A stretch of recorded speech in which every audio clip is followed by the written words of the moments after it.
అందుకనే ఇప్పుడైనా 7569441275 కి దేశాన్ని ప్రేమించిన వారు, మిమ్మల్ని, మీ పిల్లల్ని, మీ మనవల్ని ప్రేమించిన వారు, లక్షల కోట్లు అప్పు తీర్చి దేశాన్ని కాపాడదామన్నవారు, ముఖ్యంగా మీడియా వానర్స్ కి వార్నింగ్లు వెళ్తున్నాయని ఒక వానరే చెప్పాడు నాకు.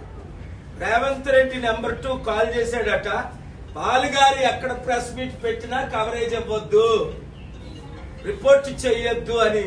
మీకు ఒకటే అవకాశం, మీరు బాగుపడాలన్నా. ఇప్పుడు చూడండి, తెలంగాణలో డ్రగ్స్ ఎక్కువైపోయి రేవంత్ రెడ్డి నియోజకవర్గంలోనే 59 రిజిస్టర్డ్ రేప్ కేసులు, అది కూడా చిన్నపిల్లల మీద రేప్ చేసి ఈ 18 నెలల్లో. ఇంకా రిజిస్టర్ కాని ఎన్ని? Drug mafia, land mafia, sand mafia, political mafia ఆంధ్రాలో ఎక్కువైపోయింది.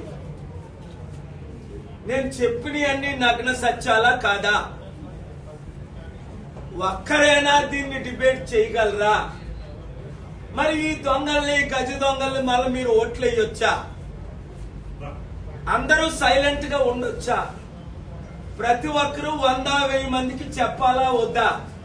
ఇంత బిజీగా ఉండి అమెరికా నుండి నేను ఉదయం ఎందుకు వచ్చేసాను?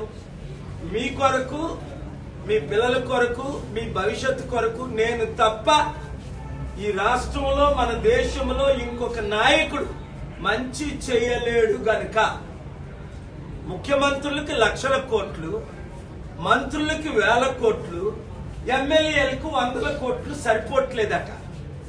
పాపం 3 లక్షలున్న జీతగాడికి సరిపోతే ఇక్కడ ఆంధ్ర భవన్, తెలంగాణ భవన్ లో భార్య పిల్లలు వదులుకొని వచ్చిన వాళ్ళకి 15,000 జీతం అట.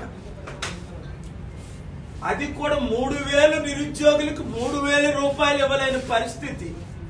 నిరుద్యోగులారా, ఉద్యోగులారా, కార్మికులారా, కర్షకులారా, రైతులారా, మహిళలారా, కులాలకి మతాలకి అతీతంగా మీరు చిత్తుగా ఇప్పుడున్న ప్రతి ఎమ్మెల్యేని, ఎంపీని ఓడించి గ్రూపులు ఫార్మ్ చేసి మీ కొరకు, మీ భవిష్యత్తు, బంగారు భవిష్యత్తు రావాలి అంటే పాలన రావాలి, పాలన మారాలి. ప్రజాశాంతి పార్టీనే మీరు గెలిపించాలి. Thank you very much.